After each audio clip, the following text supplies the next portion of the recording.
Du 2 au 4 octobre, Ouagadougou abrite la deuxième conférence internationale du biodigesteur.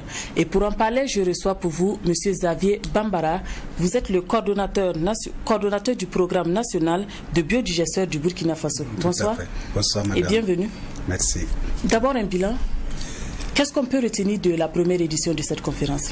Alors, un bilan de la première édition, il faut peut-être rappeler les grandes conclusions de cette première édition qui s'est tenue du 10 au 12 octobre 2017, ici même à Ouagadougou. Et les grandes conclusions ont été consignées dans un document intitulé « La déclaration de Ouaga ». Et ces conclusions-là tournaient autour essentiellement, dans un premier point, l'engagement des États et des partenaires techniques et financiers à accompagner la mise en œuvre de programmes dans les pays respectifs. Et ensuite, la conférence a souhaité que sous l'égide du Burkina, on puisse mettre en place un organe qui va essayer de fédérer les efforts au niveau de l'ensemble des pays qui ont participé à la conférence, de manière à partager les connaissances, les savoir-faire et à œuvrer à la mobilisation des ressources pour la mise en œuvre des programmes nationaux. Et dans un troisième temps, la conférence a sollicité du Burkina qu'il puisse, sur la base de l'expérience qu'il a par devers lui, travailler à proposer des textes qui vont permettre à la conférence qui va s'ouvrir demain de pouvoir mettre sur pied effectivement cet organe régional. Et également, ils ont demandé que notre pays travaille à organiser l'édition qui va s'ouvrir demain dans notre capitale. Et le dernier point, qui n'est pas le moins important, c'est que le leadership de son Excellence le Président de Faso a été sollicité dans la mobilisation de ses pairs au niveau de la sous-région. Et au jour d'aujourd'hui, lorsqu'on regarde en arrière ce qui a été fait, nous pouvons dire que le Burkina a rempli le mandat qui lui a été confié. Nous avons réuni en juin dernier la réunion des points focaux. Tous les représentants des 10 pays étaient là. Nous avons fait le point de ce que chaque pays a pu faire en termes d'avancée. Nous avons déjà discuté à cette étape déjà de l'organisation de la conférence, que ce soit au niveau du thème, de la date, de son format. Et c'est ce qui nous a permis, au jour d'aujourd'hui, d'être prêts pour organiser la deuxième édition. Et nous pensons que au cours de cette édition, nous allons proposer aux États les projets de texte. Si ils sont adoptés, ça nous permettra d'entrer dans le processus de mise en place de cet organe régional qui va travailler à mobiliser tous les États au profit de la vulgarisation. Justement, parlant de cette deuxième conférence qui s'ouvre demain, alors qui sont les participants et quel sera le menu des échanges?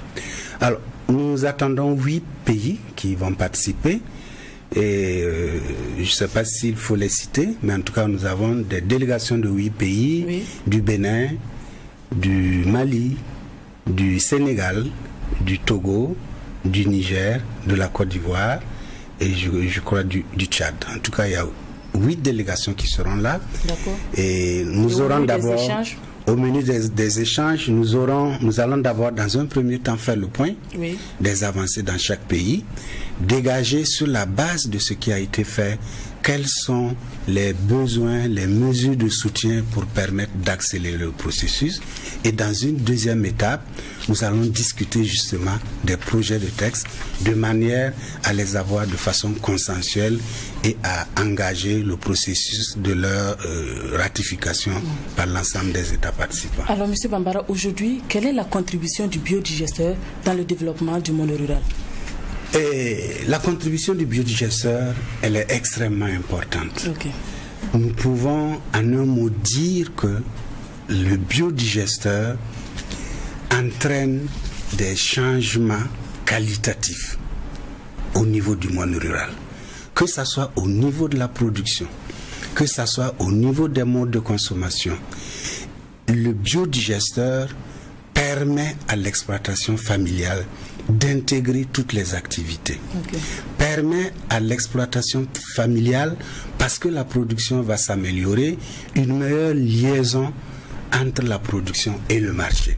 Et c'est véritablement un outil transformatif dont la mise à l'échelle va entraîner les ménages du Burkina en milieu rural dans un mode où ils auront, en tout cas, ils auront la capacité d'être de véritables acteurs économiques, d'être de véritables agents économiques et contribuer à l'atteinte d'une croissance à 2 chiffres que nous appelons de tous nos vœux.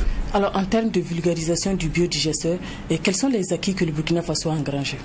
Le principal acquis, c'est qu'en l'espace de 10 ans, nous avons pu créer un secteur de la technologie, un secteur dont les bases de durabilité sont là et qui sont constituées essentiellement par une douzaine d'entreprises qui sont là, qui sont des entreprises de plus en plus professionnelles, qui ont le savoir-faire, qui ont un modèle où ils intègrent toutes les dimensions en termes de services offerts aux ménages. Et c'est ça, c'est le secteur rural, le secteur privé qui va assurer la durabilité de ce marché. Ensuite, nous avons un secteur public, au premier rang duquel le gouvernement, qui est engagé, qui est convaincu que cette technologie-là est porteuse de solutions pour notre monde rural. Et enfin, le troisième élément, c'est que nous avons de plus en plus une adhésion massive des ménages en milieu rural.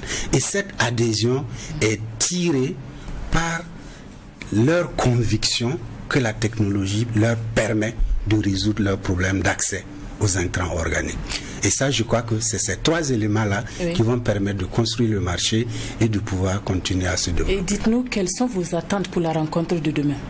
Nos attentes, c'est que nous puissions, effectivement, sur la base de l'expérience du Burkina, sur ce qui se fait dans les pays, nous puissions dégager les leviers pour permettre d'accélérer la dynamique au niveau de chacun de nos États et permettre aussi qu'au niveau du Burkina, nous montions d'un cran vraiment dans la vulgarisation de cette technologie. Et bien entendu, la deuxième attente, c'est un organe régional qui va permettre de partager les connaissances, de partager les savoirs, de ne pas ouvrir des portes déjà entrouvertes ailleurs.